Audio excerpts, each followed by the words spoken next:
Namaste. Thank you. Thanks for having me.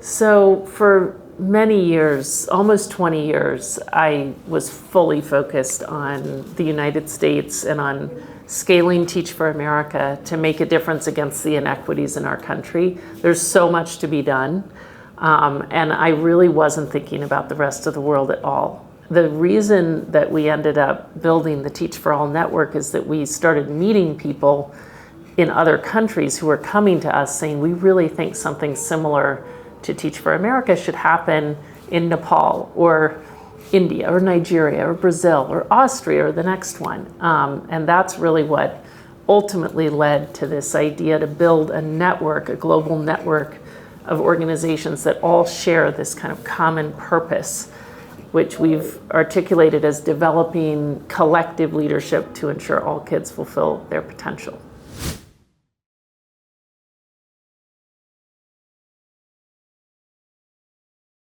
I think, and honestly, there are developing countries and then there are developing contexts in a lot of more wealthier countries. And I would say that in all of them, what you realize is that the fact that the circumstances of kids' birth predict their outcomes is a very big, complex, systemic challenge. And that means that no one thing is going to solve the problem. It's going to take many, many changes. Essentially, it's going to take many people exercising agency and leadership to change the system. People working in government who have relationships and insight from people running schools and teaching in classrooms, and social innovators experimenting with how to make up for the gaps in the system, and advocates from outside the system, which is why we've come to say that we need collective leadership. We need many people in any given place who are on an absolute mission to ensure that all kids have the chances they deserve, and who have relationships with each other so that they step up from their individual pursuits and collaborate and learn together in pursuit of making the system stronger.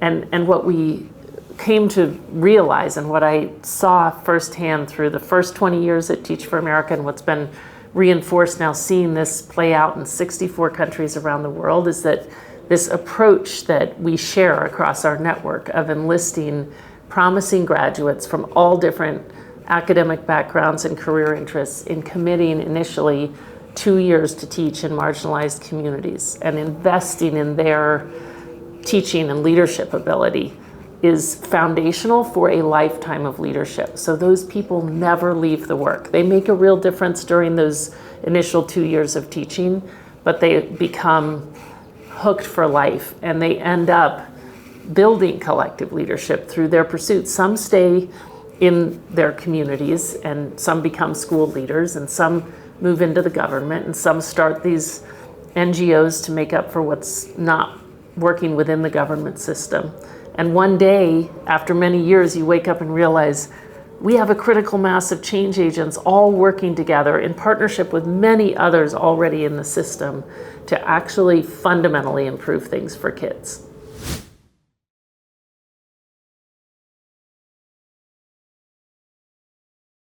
It's a very long game. I think that's one of our biggest learnings.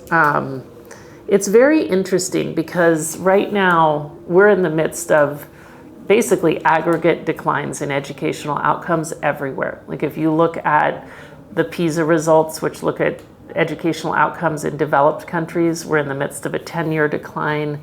If you look at the big recent research study looking at outcomes across low and low to middle income countries, we're in the midst of a 30-year decline when you look on average, right?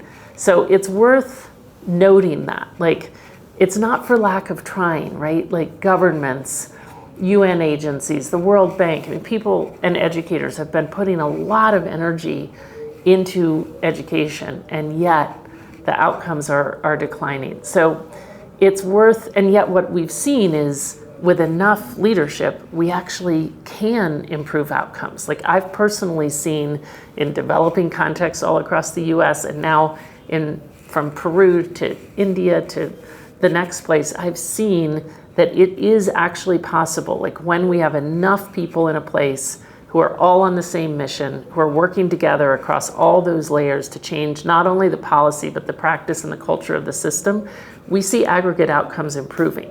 So it takes time. It might take 10 or more years in a place to actually see that, but there's no alternative, right? Like we're not seeing all the other efforts actually add up to progress for kids. So there's no alternative than to play the very long game of developing the leadership capacity we need in any given community and country in order to improve outcomes.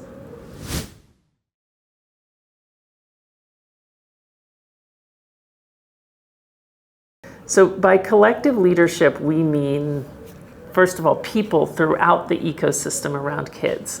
Some in classrooms as teachers, some as school leaders, some working from within the government ministry, people outside the system, innovators, advocates for change, who are all on the same mission, who are absolutely determined to make the system work for kids so that kids learn and develop. And where those individuals have the relationships and the networks to step up from all their individual pursuits and actually look at the big picture and think together about what more needs to happen and learn together and collaborate. So what we've learned over time is that we can develop that collective leadership, but it takes intentional effort. And that's really what we're working to do all across the Teach for All network. It's what Teach for Nepal is working to do here in Nepal over the last 12 years.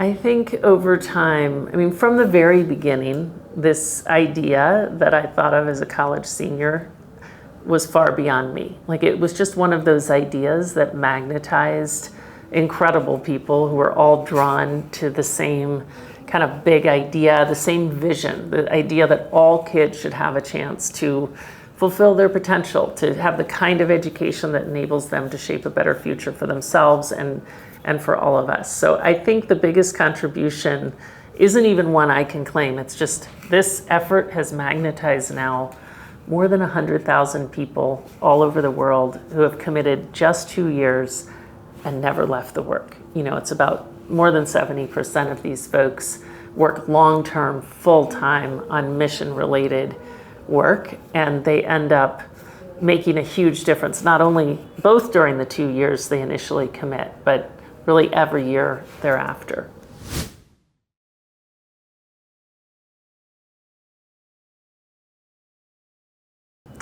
You know, I think it could go either way. I think that in the hands of a really committed teacher who's deeply committed to equity and to developing students academically and non-academically, I mean, AI can put the power in the hands of a teacher, and it can really save them so much time. I mean, you can create a year's worth of lesson plans in 30 minutes that are probably better than you could find almost anywhere.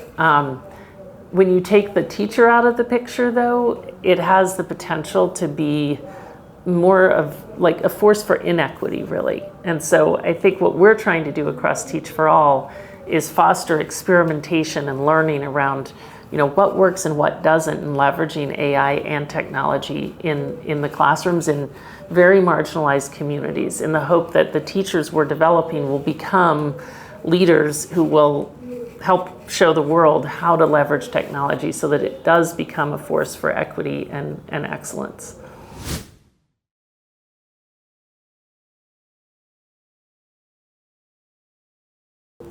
I actually think we need to start with the local efforts, and that's really the premise behind everything we're doing at Teach for All, which is to say we believe it takes locally rooted leaders to strengthen education systems. And we think many more of any given countries, like more of Nepal's most promising graduates, the people who are recruited so aggressively to work in all sorts of other sectors, from banking to consulting to oil and gas or whatever it may be. Like, we think we need many of them putting their energy into strengthening our education system. And it will be them, the people who understand the local context, who are deeply rooted in the culture, who will be the key to transforming education.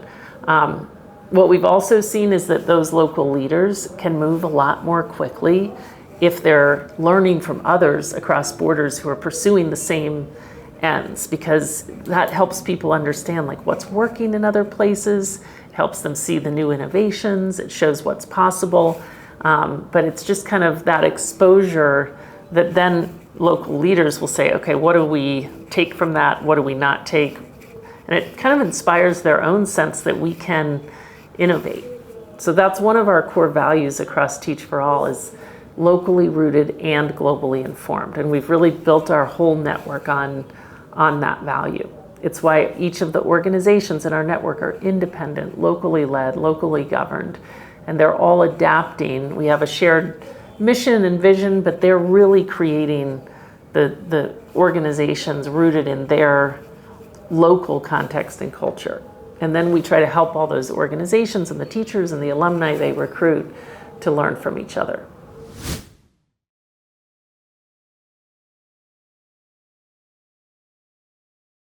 I guess what we've seen is that when there are enough people, again, in any given place, who, whether they're part of the elected officials or not, are on this mission, you can do a lot irrespective of the political winds. It's why we talk about collective leadership as the key to system change. I think there's an idea in the world that system change is policy change, but in education, it's not true. You can change the policy. It doesn't mean anything about what will actually change in terms of a student's experience. And so we know we need to change policy, but we also need to change practice and culture. And it's why we're working to cultivate people not only who will be part of the government infrastructure, but who will be working throughout the system and inside and outside of the system. And I think what we've seen is when we have enough of those people, we actually can persevere in pursuit of this kind of shared mission, almost irrespective of what happens in the kind of political sphere.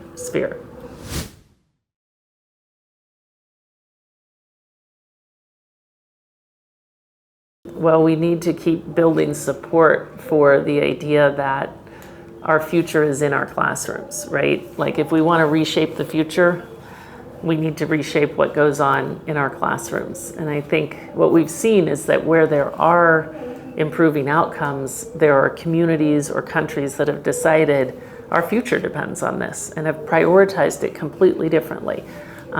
So we need enough advocates and leaders who are out there making that case that we need to, that as educators, we have the greatest role to play in realizing any of our aspirations, from peace to sustainability to kind of equity and inclusiveness.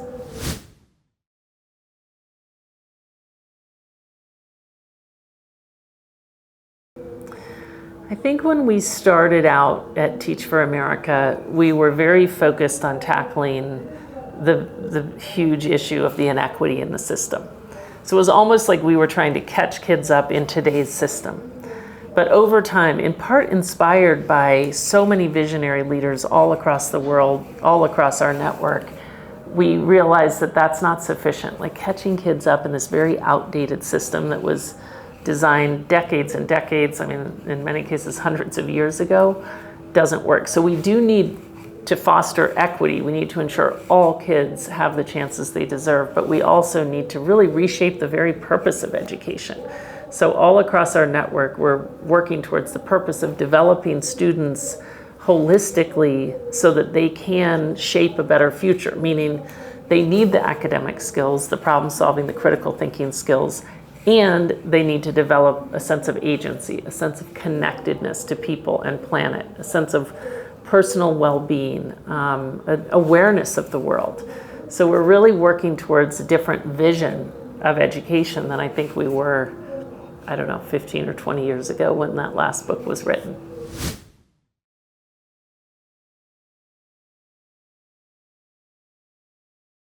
I think I have such a privileged position because I can look at this over many years. So I've seen so many communities in the world go from a standing start where people aren't even talking about the inequities or the poor educational outcomes in that place, to a place where there's tremendous momentum, where you've really built a sense of movement and mission throughout a system, and where aggregate outcomes are improving for kids. So that's what keeps me going, is recognizing that it is possible to change systems, and also recognizing that this work of ours to develop the collective leadership necessary to build that movement is absolutely vital to the progress that we need to see.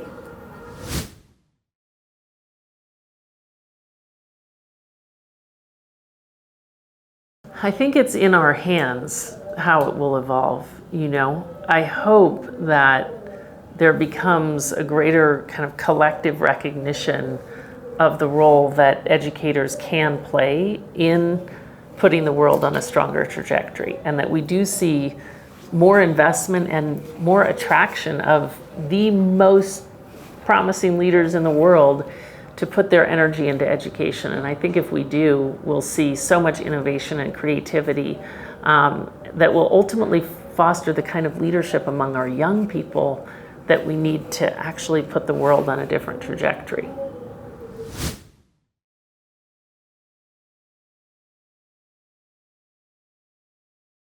I guess it's that the kind of leadership we need is collective leadership. I think in the world, there's a notion of leadership as being about heroic leadership, like a person at the top of a hierarchy.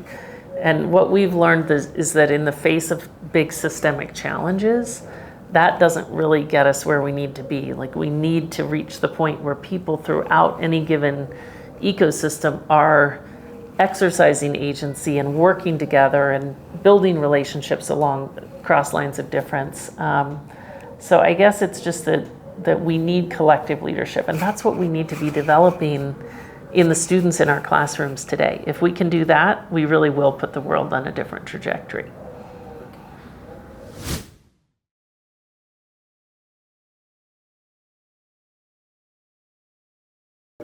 I guess what I would say, two things are true. I mean, one, I guess when I look at some of the geopolitical challenges that we all face and the impact of them, you know, it kind of shows how much we need to invest in building the resilience and strength of each and every country. And I think it's hard to do that without investing in education. So to me, it's a real validation of the work of, for example, Teach for Nepal, which is investing in the future of Nepal by cultivating the local leadership capacity necessary to prioritize education differently and to ultimately strengthen the system here. So on the one hand, I think it is a sign to all of us that we need to double down and focus on cultivating the local leadership capacity.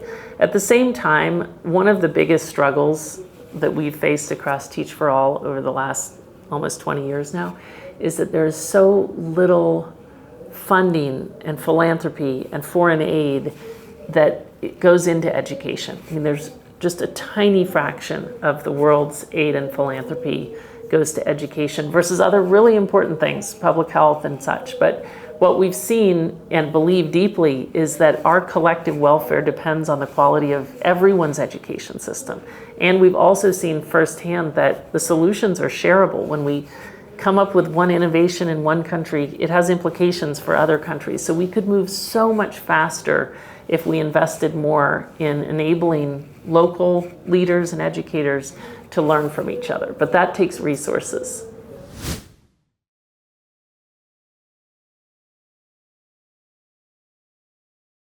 Well, we were celebrating, I guess we were just having reflective discussions about the progress of Teach for Nepal.